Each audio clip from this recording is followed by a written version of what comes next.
নমস্কার দর্শক বন্ধু, জয় জগন্নাথ। দর্শক বন্ধু, বৈবাহিক জীবনের অনেক সময় সুখ দুঃখ লাগি রহিଥାଏ। অনেক দম্পতি বৈবাহিক জীবনের সবুলে সুখরে মধ্য রহিথাନ୍ତି। পারিবারিক বিশৃঙ্খলা সেমানଙ୍କର নথায়। দাম্পত্য সুখ আগকু সেমানଙ୍କର ভাল ভাବରେ বড়িଥାଏ। কিন্তু কিছু কিছু দম্পতিଙ୍କର দাম্পত্য জীবনের অনেক ফাট রহিଥାଏ। বিবাহর কিছু দিন পরে সেমানଙ୍କର দাম্পত্য জীবনের টেনশন যেমিতি আরম্ভ হয়ে যাইଥାଏ। দর্শক বন্ধু, ଏହା କେଉଁ କାରଣରୁ ହୋଇଥାଏ ଆଜି ଏକ ଜାତକ ମାଧ୍ୟମରେ ଆମେ ଆଲୋଚନା କରିବା। ଦର୍ଶକ ବନ୍ଧୁ, ବେଳେ ବେଳେ ରାଜଜଟକ ପଡ଼ି ଆପଣଙ୍କର ବିବାହ ହୋଇଥିବ, କିନ୍ତୁ ବିବାହର କିଛି ଦିନ ପରେ ବା କିଛି ବର୍ଷ ପରେ ଆପଣଙ୍କର ଡିଭୋର୍ସ ମଧ୍ୟ ହେଇଯାଉଛି। ବିବାହର କିଛି ବର୍ଷ ପରେ ମଧ୍ୟ ଜଣଙ୍କର ମୃତ୍ୟୁ ହେଇଯାଉଛି। ଏହା ଜନ୍ମ ଜାତକରେ କିଛି ନା କିଛି ରହିଛି। ତେଣୁ ରାଜଜଟକ ପଡ଼ି ଯେ ଖାଲି ବିବାହ କରିଦେଲେ ଦାମ୍ପତ୍ୟ ସୁଖ ମିଳିବ, ତାହା ସମ୍ପୂର୍ଣ୍ଣ ରୂପେ ସତ ନୁହେଁ। ଆସନ୍ତୁ ଏକ ଜାତକ ଆମେ ଦେଖିବା।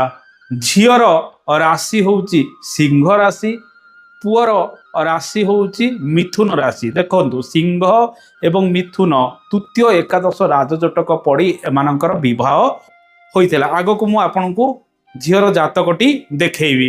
ଏବଂ ପରସ୍ପର ମଧ୍ୟରେ ଭଲ ପାଇବା ମଧ୍ୟ ଥିଲା। ପରସ୍ପରକୁ ଭଲ ପାଇଥିଲେ, ଲଭ୍ ମ୍ୟାରେଜ ମଧ୍ୟ କରିଥିଲେ। କାରଣ ଜନ୍ମ ଜାତକରେ ଯଦି କିଛି ଲଭ୍ର ଯୋଗ ରହିଥାଏ, ତାହେଲେ ଆପଣ ଲଭ୍ରେ ପଡ଼ି ବା ନିଜ ଚଏସ୍ରେ ବିବାହ କରିବାର ସମ୍ଭାବନା ମଧ୍ୟ ବଢ଼ାଇଥାଏ।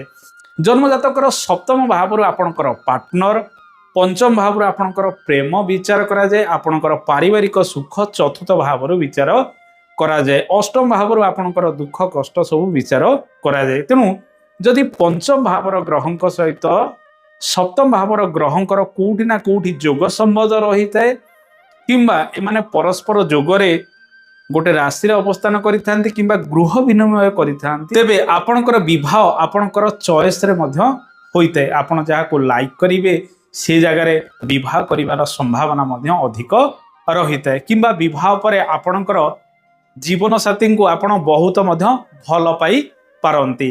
ଏହାଛଡ଼ା ଶୁକ୍ରଙ୍କ ସହିତ ମଙ୍ଗଳଙ୍କର ଯୋଗ ସମ୍ବନ୍ଧ, ଏହା ଦାମ୍ପତ୍ୟ ଜୀବନରେ ବେଳେବେଳେ ସୁଖ ବଢ଼ାଏ, ପ୍ରେମରେ ମଧ୍ୟ ଆପଣଙ୍କୁ ପକାଇ ଦିଏ। ରାହୁଙ୍କ ସହିତ ଶୁକ୍ରଙ୍କର ଯୋଗ ସମ୍ବନ୍ଧ, ଏସବୁ ଯୋଗ ସମ୍ବନ୍ଧ ଜନ୍ମଜାତକରେ ରହିଲେ ଏହା ପ୍ରେମକୁ ଆଗକୁ ମଧ୍ୟ ବଢ଼ାଇଥାଏ। ମୁଖ୍ୟ କଥା ହେଉଛି ପଞ୍ଚମ ଏବଂ ସପ୍ତମର ଗୃହ ବିନିମୟ, ଯୋଗ ସମ୍ବନ୍ଧ, ଦୃଷ୍ଟି, ଏସବୁ ଯୋଗ ଯଦି ଜନ୍ମକୁଣ୍ଡଳୀରେ ରହିଥାଏ, ଗୋଟେ ବ୍ୟକ୍ତି ତା ନିଜ ଚଏସ୍ରେ ମଧ୍ୟ ବିବାହ କରିଥାଏ। ଝିଅଟି ତା ନିଜ ଚଏସ୍ରେ ବିବାହ କରିଥିଲା। ବିବାହର କିଛି ବର୍ଷ ପରେ ପାରିବାରିକ ବିଶୃଙ୍ଖଳା କାରଣରୁ ଝିଅଟି ତାଙ୍କ ବାପ ଘରେ ଆସି ରହୁଛି। ବୈବାହିକ ଜୀବନରେ ତିକ୍ତତା ମଧ୍ୟ ଲାଗି ରହିଛି। ଆସନ୍ତୁ ସେ ଜାତକଟି ଦେଖିବା। ଜାତକରେ ଦେଖନ୍ତୁ, ଲଗ୍ନ ହେଉଛି କନ୍ୟା ଲଗ୍ନ, ସପ୍ତମ ସ୍ଥାନରେ ଶନି ଅବସ୍ଥାନ କରିଛନ୍ତି, ଚତୁର୍ଥରେ ମଙ୍ଗଳ ଶୁକ୍ର, ରାହୁ ଦ୍ୱାଦଶରେ ଅବସ୍ଥାନ କରିଛନ୍ତି, ଚନ୍ଦ୍ରଙ୍କ ସହିତ ଯୋଗ ହୋଇ ଏଠାରେ ଆମର ଗ୍ରହଣ ଯୋଗ ରହିଛି। ବୃହସ୍ପତି ସପ୍ତମାଧିପତି ନୀଚ ରାଶି ମକରରେ ଅବସ୍ଥାନ କରିଛନ୍ତି। ଚତୁର୍ଥ ଭାବରୁ ପାରିବାରିକ ସୁଖ ବିଚାର କରାଯାଏ। ବୈବାହିକ ଜୀବନର ସୁଖ ଦୁଃଖ ଚତୁର୍ଥ ଭାବରୁ ବିଚାର କରାଯାଏ।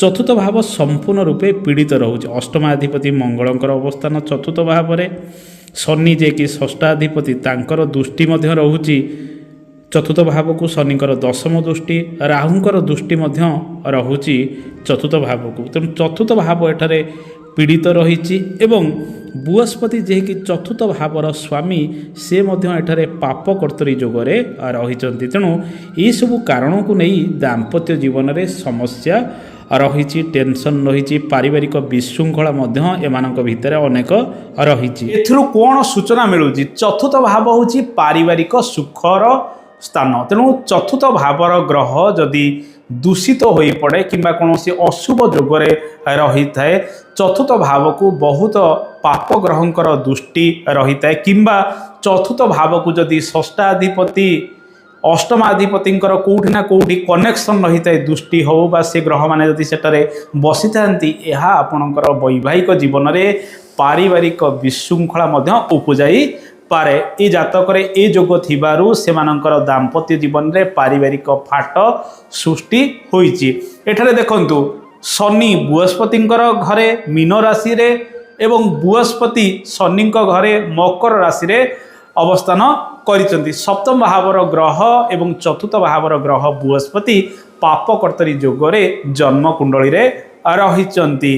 ଶନି ଷଷ୍ଠାଧିପତି ସପ୍ତମ ସ୍ଥାନରେ ରହୁଥିବାରୁ ପରସ୍ପର ମଧ୍ୟରେ ମତାନ୍ତର ମଧ୍ୟ କିଛି ନା କିଛି ରହିଛି ଏବଂ ସପ୍ତମ ପଞ୍ଚମ ଭାବର ଗ୍ରହମାନଙ୍କର ଗୃହ ବିନିମୟ ରହିଥିବାରୁ ଏବଂ ମଙ୍ଗଳଙ୍କ ସହିତ ଶୁକ୍ରଙ୍କର ଯୋଗ ସମ୍ବନ୍ଧ ଜନ୍ମଜାତକରେ ରହିଥିବାରୁ ପରସ୍ପର ମଧ୍ୟରେ ଭଲ ପାଇବା ମଧ୍ୟ ରହିଛି, ଯାହାକି ଲଭ୍ ମ୍ୟାରେଜରେ ତାହା କନଭର୍ଟ ମଧ୍ୟ ହୋଇଛି। ତେଣୁ ଦର୍ଶକ ବନ୍ଧୁ, ରାଜଜୋଟକ ପଡ଼ି ବିବାହ ଆପଣ କରିଥିବେ, କିନ୍ତୁ ଜନ୍ମକୁଣ୍ଡଳୀରେ ଯଦି ଏପରି ଯୋଗ ଗୁଡ଼ିକ ରହିଥାଏ ବୈବାହିକ ଜୀବନରେ ପାରିବାରିକ ବିଶୃଙ୍ଖଳା ମଧ୍ୟ ଉପୁଜିଥାଏ ଏବଂ ଦାମ୍ପତ୍ୟ ଜୀବନରେ ଫାଟ ମଧ୍ୟ ସୃଷ୍ଟି ହୋଇଥାଏ। ତେଣୁ ରାଜଜୋଟକ ସହିତ ଜନ୍ମଜାତକରେ ଯଦି ଭଲ ଯୋଗ ରହିଥାଏ ତାହେଲେ ଆପଣଙ୍କର ଦାମ୍ପତ୍ୟ ଜୀବନ ଆଗକୁ ମଧ୍ୟ ବଢ଼ିପାରେ। ପ୍ରଶ୍ନ ଉଠେ ବେଳେବେଳେ ଆପଣ ଜାତକ ମେଳକ କରି ନଥାନ୍ତି କିନ୍ତୁ ଲଭ୍ ମ୍ୟାରେଜ କରିଥାନ୍ତି, ସେମାନଙ୍କର ଦାମ୍ପତ୍ୟ ଜୀବନ ମଧ୍ୟ ଭଲ ଚାଲିଛି। ଏହାର କାରଣ ମଧ୍ୟ ରହିଛି। ଯଦି ସେ ଦୁଇ ଜଣଙ୍କର ଜାତକ ଆପଣ ଆଣି କେବେ ମ୍ୟାଚ୍ କରିବେ, ଦେଖିବେ ବହୁତ ଭଲ ଯୋଗ ସମ୍ବନ୍ଧ ଥିବ ଏବଂ ସେମାନଙ୍କର ଦାମ୍ପତ୍ୟ ଜୀବନ ମଧ୍ୟ ଜନ୍ମକୁଣ୍ଡଳୀରେ ଭଲ ଥିବ।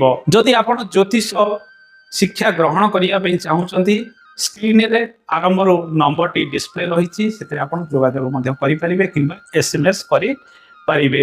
ଜୟ ଜଗନ୍ନାଥ, ଧନ୍ୟବାଦ।